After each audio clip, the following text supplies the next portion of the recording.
Moin zusammen. Kennt ihr die Blasmusiker unter den Fröschen? Auf Plattdeutsch nennt man Frösche Poggen. Sprachforscher vermuten, dass das Wort so viel wie aufblasen oder anschwellen bedeutet. Passt ja auch, denn Poggen sind echte Luftkünstler.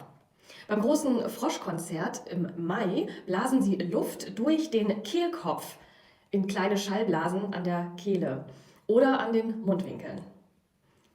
Ihre Bühne? Meist ein kleiner Tümpel oder Poggenpool. Quaken, was übrigens auch ein plattdeutsches Wort ist, dürfen nur die Männchen. Und das nicht leise. Sie geben alles, um die Weibchen zu beeindrucken. Während Menschen sich über den Lärm beschweren, ist das für Froschdamen Musik in den Ohren.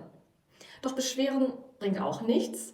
Der Bundesgerichtshof sieht das Quaken nicht als entschädigungspflichtigen Lärm.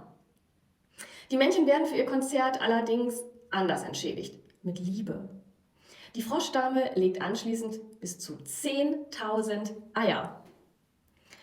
Wer das nicht versteht, kann doch auch nichts für. Dat de Poggen kein Hor hebben.